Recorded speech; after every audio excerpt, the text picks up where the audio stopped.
প্রতিদান দিবসের মালিক আমি আল্লাহ।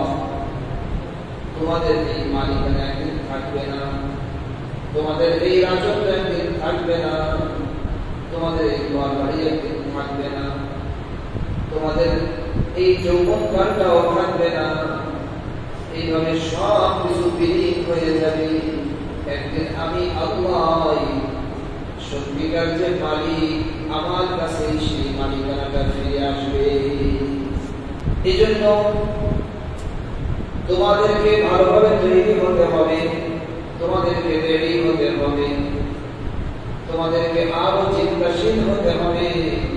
ওই দিনটা তোমার জীবনে সেই বালেগ হওয়ার সময় থেকে নিয়ে একেবারে মৃত্যু পর্যন্ত, শুধু মৃত্যু পর্যন্ত নয়, এরপরেও আরো অনেক দূর পর্যন্ত তার হিসাব তোমাকে দাখিল করতে হবে। বালেগ হওয়ার সময় থেকে নিয়ে আপনি যত কথা বলেছেন প্রত্যেকটা কথা আপনাকে হিসাব দিতে হবে, প্রত্যেকটা সেকেন্ড টাইমের হিসাব দিতে হবে, প্রত্যেকটা দিনের হিসাব দিতে হবে, প্রত্যেকটা রাতের হিসাব দিতে হবে, প্রত্যেকটা কাজের হিসাব দিতে হবে, প্রত্যেক ক্ষণের ক্ষণের হিসাব আপনাকে আমাকে প্রত্যেকটা মানুষকে দিতে হবে। এই জন্য মালিক বলেন মালিক ইয়াউমিদ্দিন, প্রতিদান দিবসের মালিক। এই কথাটা যখন মানুষের সামনে এসে যাবে, তখন ওই মানুষ কথা বলার ব্যাপারে সাবধান হবে, ওই মানুষ টাকার ব্যাপারে সাবধান হবে, ওই মানুষ শোনার ব্যাপারে সাবধান হবে, ওই মানুষ ধরার ব্যাপারে সাবধান হবে, ওই মানুষ ব্যবসার ব্যাপারে সাবধান হবে, ওই মানুষ ঘর বাড়ি বানানোর ব্যাপারেও সাবধান হবে, ওই মানুষ আত্মীয়তা করার ব্যাপারেও সাবধান হবে, ওই মানুষ প্রত্যেকটা পদক্ষেপ করার আগে, প্রত্যেকটা পদক্ষেপ নেওয়ার আগে অত্যন্ত চিন্তাশীল হবে। এই কাজের দ্বারা আমার নাম না ক্ষতি, এটা নিয়ে খুব চিন্তাশীল হবে। এই জন্য আল্লাহ তাআলা আমাদের সামনে বারবার এসে বলো মালিক ইয়াউমিদ্দিন, প্রতিদান দিবসের মালিক আমি আল্লাহ। তোমরা এই কথাটা বারবার তোমরা পড়ো, বুঝে বুঝে পড়ো, চিন্তাশীল হয়ে পড়ো, এবং এই চিন্তা নিয়ে তোমরা তোমাদের ঘরের ভিতরে যাও, তোমাদের ব্যবসায়িক জায়গার ভিতরে যাও, তোমাদের অফিসের ভিতরে যাও। এই চিন্তা নিয়ে যখন তোমরা তোমাদের অফিসের ভিতরে যাবে, তখন ওই অফিসটা আল্লাহ তাআলা অত্যন্ত চমৎকার বানায় দিবে। অফিসের মধ্যে ফাইনাল পড়ে থাকবে না। বর্তমান দুনিয়াতে সিস্টেম এমন হয়ে গেছে, টাকা ছাড়া ফাইল সামনে যেতে চায় না, পড়ে আছে দিনের পরে দিন। আপনি যতই হাঁটেন না কেন, আপনার জুতা ক্ষয় হয়ে যাবে, শেষ হয়ে যাবে, কিন্তু ফাইল সামনে যাবে না। ফাইল বলে কি যে আগে টাকা পারো, 1 লাখ পারো, 10,000 পারো, 5,000 পারো, তাহলে ফাইল সামনে চলা শুরু হবে। এই টেবিলেও মানতে হবে, সামনে টেবিলেও মানতে হবে। যতগুলো টেবিল থাকবে প্রত্যেকটা টেবিল হা করে বসে আছে, কি বলেন ঠিক নাকি? মুসলমান ভাইরা আমার, খুব ভালো করে বুঝতে হবে, খুব ভালো করে বুঝতে হবে। মালিক ইয়াউমিদ্দিন, একজন মানুষ যদি এই ছোট্ট আয়াতটা যদি বুঝতে পারে, তাহলে তার আর কিছু লাগবে না। এই একটা আয়াত তাকে অত্যন্ত পরহেজগার, অত্যন্ত খোদাভীরু, অত্যন্ত আল্লাহওয়ালা, অত্যন্ত বুজুর্গ, অত্যন্ত মুত্তাকি, আল্লাহ পাকের বন্ধু বানায় দিবে। সুবহানাল্লাহ। এই এক আয়াতের ভিতরে সেই শক্তি আছে। এই আয়াত প্রতিদিন শতবার পাঠ করবেন। মালিক ইয়াউমিদ্দিন, প্রতিদান দিবসের মালিককে। আপনার প্রত্যেকটা কাজের বিনিময় আল্লাহ তাআলা আপনাকেও দিবেন, আমাকেও দিবেন, বলেন সুবহানাল্লাহ।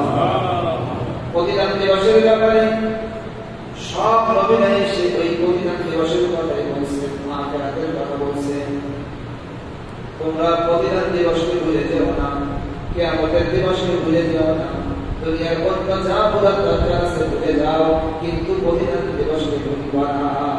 কিন্তু আমাদের সমাজ, আমাদের সন্তান, আমাদের যুবকরা, আমাদের বৃদ্ধরা তারা কেমন ভুলে আছে, কেমন ভাবে তারা ভুলে আছে। নামাজই পড়ছে না, হারামের ভিতরে জড়িত, নামাজে পড়ে নাই, তার ভিতরে কোনো ব্যথা, কোনো অনুভূতি নাই। কি বলেন ঠিক? তার মানে এই মানুষটার সামনে মালিক ইয়াউমিদ্দিন নেই। মা বোনটা কিভাবে চলতেছে, পর্দা প্রশিদের কোনো বালাই নেই। এভাবে কি আমরা সারা জীবন চলতে পারবো? কি বলে এভাবে চলা যাবে না। একটু পরেই আপনাকে যে কোনো কায়দায় হয় ট্রাকের তলে ফেলায়, অথবা পানির ভিতরে ফেলায়, অথবা গাছের থেকে ফেলায়, অথবা বিল্ডিং এর উপর থেকে ফেলায়, অথবা গোসল খেয়ে, অথবা হাসতে হাসতে, অথবা কাঁদতে কাঁদতে আপনি মারা যাবেন। এক একজনকে আল্লাহ তাআলা এক এক সিস্টেমে দিবেন। এই প্রেমকে আগের ঘটনা, যুবক বয়স 20 বছর বয়স, ইসমাইলকে রাস্তায় বের হয়েছে, খারাপ মানুষ রাস্তার গলাটা কেটে দিয়ে ইসরায়েলকে নিয়ে চলে গেছে। এইভাবে দুনিয়া থেকে বিদায় একের পরে এক চলতে থাকে। এখানে থাকা যাবে না, কিন্তু আমাদেরকে স্মরণ রাখতে হবে মালিক ইয়াউমিদ্দিন, প্রতিদান দিবসের মালিক। আমার সামনে এমন একটা দিবস আসতেছে, ওই দিবসের জন্য আমাকে তৈরি হতে হবে, এখনই তৈরি হতে হবে। সময় আমি পাবো না, ফজর পর্যন্ত সময় নাও পেতে পারি, এখনই সময়, এখনই আমাকে রেডি হতে হবে। ওই দিবসটা কত কঠিন দিবস, আমাদের কোনো খুশি নাই, আমাদের চিন্তার ভিতরে নাই যে ওই দিবসটা কত কঠিন দিবস হবে। আমরা কত কথাই না বলে ফেলি, ইয়ার কি মেরে অনেক কথা বলি, ইয়ার কি করতে করতে কথা বলি, হাসতে হাসতে কথা বলি, এমনি এমনি কথা বলি, কিন্তু আমার এই কথার দ্বারা আর এক ভাই ব্যথা পেয়ে গেছে, আমার এই কথার দ্বারা আর এক ভাই হৃদয়ের ভিতরে আঘাত পেয়েছে। আবার অনেক সময় এমন হয় আমরা পিছনে অনেক সমালোচনা করি, সমালোচনা ছাড়া মনে হয় না যে একটা দিন আমাদের অতিবাহিত হয় কিনা, আপনি চিন্তা করে দেখেন। সমালোচনা ছাড়া, আর একজনের আলোচনা ছাড়া, আর একজনকে নিয়ে বিভিন্ন কথা, বিভিন্ন মন্তব্য করা ছাড়া আমাদের সময়গুলো অতিবাহিত হচ্ছে কিনা দেখেন।